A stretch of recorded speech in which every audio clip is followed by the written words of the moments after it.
मैं मुद्दा सीपी उगाता है। अब तो 5-5 हज़ार 10-10 हज़ार के चलान एक गरीब किसान झपेटेगा। वो 400 रुपये की तो दिहाड़ी कर रहा है, 6 हज़ार का चलान काट दिया, कहाँ से बच्चे पढ़ेंगे उसके। तो सारे उल्टे उल्टे कानून भाई, जो हमारी आमदनी बढ़ रही है हम 100 रुपये का चलान देंगे। तो जैसे कि अभी सीओ साहब भी आए थे यहाँ, क्या बात सीओ साहब ने तो यहाँ किसानों से ज़्यादा अभद्रता करी और तानाशाही से बात करी। हम सीओ साहब की बात तो बिल्कुल संतुष्ट नहीं है। उन्होंने तो जो तानाशाही की बात करी, किसानों को तो है, किसानों को पता नहीं है। वो आदमी किसानों को पता नहीं करता। वो तो कहीं उन्होंने तो उनकी ड्यूटी तो पाकिस्तान के बॉर्डर पर लगवाया था, तो ज़्यादा चला गया। इतने गर्म आदमी की वही जरूरत था। हमने तो बहुत शांति से काम लिया, नहीं तो टकराव हो जाता। ये धरना कब तक? हम कह रहे कि इन किसानों पर लाठी गोली चलवा दो, हम बैठेंगे बाहरी। अगर दम है तो चलो उनको लाठी गोली, हम मर जाएंगे, बात खत्म हुई। तो ये जो आपका धरना है कब तक रहने वाला है? अभी पता नहीं, अभी जो क्या होगा हमें पता नहीं, अभी क्या होगा। तो अध्यक्ष जी, ये जो मीटर आ रहा है, स्मार्ट मीटर, ये किसानों के यहीं लगेगा, दूसरों के यहाँ भी लगेगा? नहीं, हम किसान मजदूर का लगवाने देना नहीं, और का हमें पता नहीं। तो और लोग कहाँ है इसमें? और लोग कहाँ है, उन्हें भी बुलाओ अपने साथ। सब लोग आ जाएंगे, सब लोग, कितने लोग थे पीछे, सब लोग आ जाएंगे। रोज सारे लोग नहीं घूमा करते। तो अध्यक्ष जो चालान का मुद्दा था आपका, सीओ साहब ने जो आपकी बात नहीं रखी, तो अगर सीओ साहब नहीं मानते तो आगे क्या स्टेप रहेगा? और हम भी नहीं मानते, हम भी तो नहीं मान रहे हैं। आगे क्या स्टेप? हम भी देश के नागरिक हैं, हम भी नहीं मानते। जैसा करेंगे तो हम अपनी रणनीति बनाओगे, दूसरे भी। अध्यक्ष जी, जो आज ये आपका धरना प्रदर्शन चल रहा है, किस मुद्दे को लेकर है? ये इस मुद्दे पर चल रहा है, मान लो ग्रामीण क्षेत्र से लोग आते हैं, नारसन साइड से आते हैं, बाकी इधर भगवानपुर साइड से लोग आते हैं, रुड़की सेंटर है, लक्सर क्षेत्र से लोग आते हैं। सब रुड़की एक सेंटर है हरिद्वार जिले का, यहाँ डॉक्टर के पास आते हैं लोग, बच्चे पढ़ने के लिए आते हैं। यहाँ रुड़की तहसील में आते हैं, अन्य सारी चीज़ें रुड़ शहर से जुड़ी हुई हैं, ग्रामीण क्षेत्र की। क्यों आसपास का जो एरिया अगर सारा ग्रामीण क्षेत्र का है। मान लो कोई अगर पीर बाबा कॉलोनी का बंदा अगर रुड़की में आ रहा तो वो हेलमेट लगाना भूल गया तो सर चेतावनी दो, अगर वो पूछो। और भाई उस चीज़ पर तो ये ध्यान नहीं दे रहे जो मुद्दे हैं। अभी टिकोला कला में क्या हुआ, इधर टिकोला क्षेत्र का जो शेरपुर का एरिया, 50 मोटरें खुल चुकी, सरकारी ट्रांसफार्मर चोरी हो चुके, अभी लिब्बा रेडी में से भैंस चोरी हो चुकी, उन पर तो कोई ध्यान नहीं है।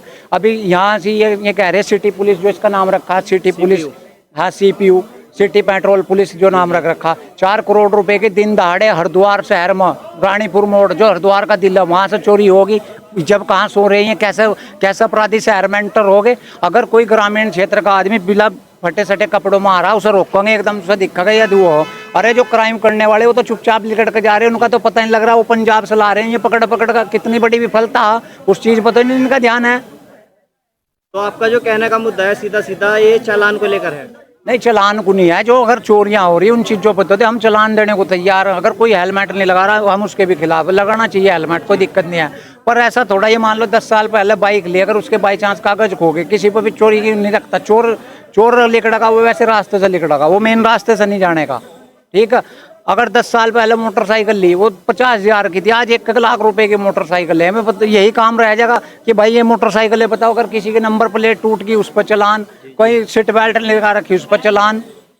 तो इन्होंने धंधा बना लिया। फिलहाल इतनी बुरी स्थिति आ गई, अगर कोई उधर यूपी से इधर उत्तराखंड में आ रहा, वहाँ बॉर्डर पे इन्होंने कैमरे लगा दिए, वहाँ से एकदम स्कैन होता है, वो ऑनलाइन चलान घर का चला जाएगा। हम हरियाणा जाते हैं, पंजाब जाते हैं, राजस्थान जाते हैं, कहीं भी कोई चेकिंग नहीं है। और बाहर की एक गाड़ियाँ आ रही, अपने लोग हैं यूनियन के जो हरियाणा से हैं, पंजाब से हैं, राजस्थान से हैं, वो बताते हैं, कहने लगे कई बार हमें उनके लिए जाना पड़ता, कहने लगे जी यहाँ बॉर्डर पर रोक लिया। अरे भाई आतंकवादी थोड़ा ये तुम ये जो क्या कहते स्मैक बिक रही है दुनिया भर की, 10-10 साल के बच्चे नशा कर रहे हैं, उस चीज़ पर तो ध्यान नहीं है। उस चीज़ पर आप फोकस कर रहे हो, कहीं भी ध्यान नहीं है। कहाँ से आ रही, बॉर्डर से तो आ रही, उन्हें पकड़ो ना। जो स्मैक बेच रहे, जो ड्रग्स बेच रहे, दारू सप्लाई कर रहे हैं नंबर 2 की, उस चीज़ पर कोई वो नहीं है। बस ये है कि कोई गरीब आदमी है, वो बेचारा दवाई लेने आ रहा था, 5500 रुपये का चलाना, 400 रुपये की दिहाड़ी कर, अगर मिलेगी नहीं तो मिली नहीं, कारीगरी का काम है उसका। अभी ये क्या मामला हो गया था सीओ साहब के साथ? ये सीओ साहब जो हैं, थोड़ा इनके दिमाग में ज़्यादा गर्मी है, नए आए होंगे या किसी मंत्री संतरी का सरकार का वो है, इन्होंने आकर जो किसान यूनियन के पदाधिकारी हैं उनके साथ बदतमीज अलग टोन से बात करी। ऐसे टोन तो बर्दाश्त नहीं है। अरे भाई किसान क्या मांगी थी जो किसानों की, जो सीओ साहब भड़क गए? मांग कुछ नहीं है, वो कह रहे हैं जी कानून से भड़काया। हम भी तो कह रहे हैं, हमारा भी 14 दिन का नियम है, 14 दिन का गन्ने का पेमेंट देने का सुप्रीम कोर्ट ने बना रखा। 5 साल हो गए, इकबालपुर मिल पर 100 करोड़ से ज्यादा बकाया, वो दिला दो ना। उसे तो नहीं दिखा रहे। हमारे लिए कानून नहीं, अपने लिए सारे कानून।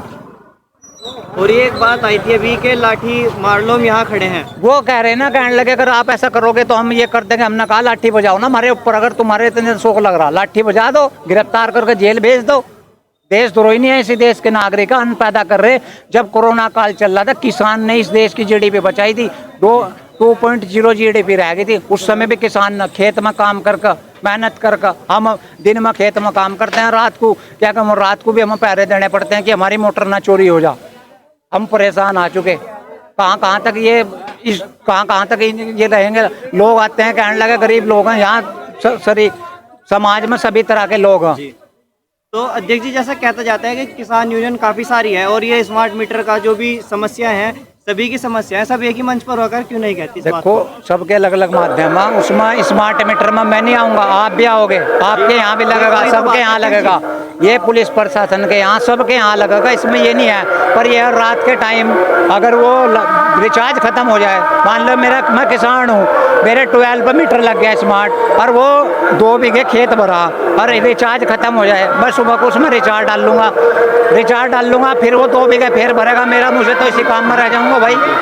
तो आपका मानना है कि गांव के कुछ लोग अभी भी इस तबके से आते हैं कि पढ़े लिखे नहीं हैं, उनको रिचार्ज का माध्यम नहीं पता। ना, बिल्कुल नहीं पता। अगर रात को उनका रिचार्ज खत्म हो जाता है तो पूरा दिन ऐसे बिल्कुल रहेगा। सुबह को आपको बिजली घर पर जाना पड़ेगा, जेई को बताना पड़ेगा, जब आपका वहाँ से नंबर होगा वो नंबर खुलेगा। और नहीं, ऐसा नहीं कि आपने रिचार्ज डाला एकदम चल गया, ऐसा नहीं होने का। इसमें आपको ना सोचना देंगे तब पड़ेगा। आप देख रहे अभी शहरों में क्या हो रहा, गैस की पाइप लाइन दब रही घरों में। मान लीजिए हम खाना बना रहे, हम ज्यादातर लोग रखते हैं सिलेंडर भरवा कर, और मान लीजिए हमारे यहाँ मेहमान आ गए और गैस का रिचार्ज खत्म हो जाए, फिर कैसे करोगे आप? पता लगा उधर मेहमान खाने के लिए बैठे। तो ये कहीं ना कहीं एक तरीके से जनता को लूटता जा रहा है। उसमें आपको क्या पता लगेगा। अभी इन्होंने क्या था, 28 दिन का कर दिया रिचार्ज, 720 रुपये से 850 रुपये का रिचार्ज कर दिया, बढ़ाते जा रहे, कोई बोलने वाला ही नहीं। तो अध्यक्ष जी, जैसे कि गन्ना मिल की बात आती है इकबालपुर की, तो क्या वो कोई ज़्यादा बड़े आदमी है कि जो उनके खिलाफ कोई कार्रवाई नहीं हो पा रही अभी तक? देखो, ये सरकार जो है इनका उद्योगपति से कहीं ना कहीं मिली हुई है, मिली भगत है, वरना ये ना उनकी आरसी काट रहे ना कुछ काट रहे। अभी मैं आपको प्रकरण बताता हूँ। एक झबरेड़ा में एक परिवार रहता है, वो उनकी माँ बेटी हैं, वो उनके जो पिताजी थे वो कोरोना काल में एक्सपायर हो गए थे और उन्होंने 8 लाख रुपए का लोन लिया था। 16 लाख रुपए का उनका हेल्थ इंश्योरेंस था। जो CSL कंपनी है वो उनका इंश्योरेंस का क्लेम का सारा पैसा खा गई और उल्टा ही उस परिवार पर 20 लाख रुपए का मतलब वो बढ़ाकर लोन उनके घर पर कब्जा करने के लिए फिर रहे और हमारा 100 करोड़ रुपए बकाया है, उस पर कोई कार्रवाई नहीं हो रही। तो भी विधायक प्रदीप बत्रा जी के यहाँ पर भी एक धरना था, वहाँ विधायक जी से बात रखी गई। उन्होंने कहा कि सरकार मिल के जो मालिक हैं उनको लोन दिलाने का काम करेगी, जिससे वो सरकार किसानों का कर्ज चुका सके। ये लोन दिलाओगे और जो हमारे ऊपर लोन चल रहा है, जो किसानों ने कृषि कार्ड ठा रखे, किसान तो बर्बाद हो जाएगा। ऐसा बहुत किसानों के बच्चों की फीस नहीं जा रही, वो दवाइयों तक परेशान है। अब आज के समय में किसान को कोई उधार देने को लिए तैयार नहीं है। जब से कोरोना काल चला, किसान के सामने बहुत बड़ी स्थिति है और बीजेपी की सरकार है, डबल इंजन की सरकार है जी। अगर सरकार अलग होती राज्य में तब भी मान लेते, कुछ नहीं है, सब इनकी मिली भगत। अगर ये लोन दिवाओगे मंदिर बांट करेंगे उसमें।